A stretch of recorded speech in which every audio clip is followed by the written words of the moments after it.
Bonjour, ici Marie-Ève Lamonde et voici l'info CMA TV en bref. Le projet Montmagny Ville et commerce inclusif travaille sur l'accessibilité des commerces depuis plus d'1 an et demi.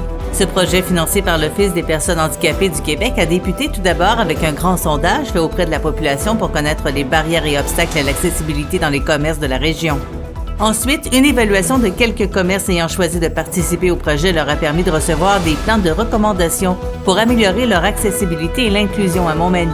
La dernière étape du projet a été dévoilée lundi lors d'un 5 à 7 aux Arts de la Seine. Il s'agit du lancement de 4 capsules vidéo de sensibilisation démontrant le point de vue des personnes handicapées sur les pratiques à adopter pour pousser plus loin l'inclusion.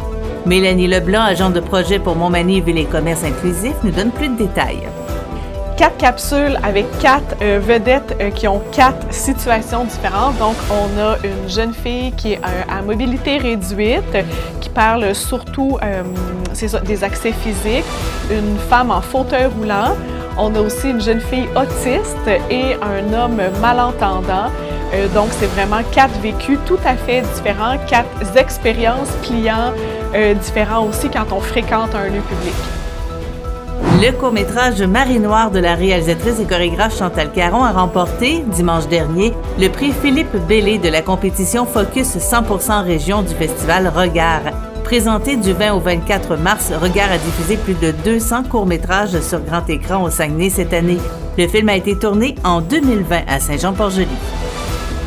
L'équipe des pionniers de robotique FTC de l'École secondaire Mont-Pasteur participera au championnat du monde en robotique du 17 au 20 avril à Houston. Le 16 mars dernier, l'équipe de pionniers a gagné son laissez-passer en remportant la 4e place sur 33 lors du championnat provincial de robotique FTC ou First Tech Challenge qui s'est tenu à Montréal.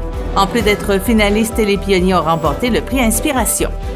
Et au Sport Ligue de hockey olympique Montmagny, samedi dernier, le 23 mars, 2 parties étaient au programme afin de mettre un point final à la saison régulière de la Ligue de hockey olympique de Montmagny. Dans un premier match, Armoire-Mathurin a eu raison d'Hockey Pneus André Ouellet Twixacé par 1-0 grâce au but d'Anthony Lamonde. La deuxième partie a permis au groupe MG de l'emporter sur Ressort Liberté marqué imprimeur par 5-1. Restaurant Larive a reçu le trophée Benoît Dubé, champion de la saison régulière 2023-2024. Pour plus d'informations, visitez le cmatv.ca ou suivez-nous sur le fil Twitter X de CMA TV.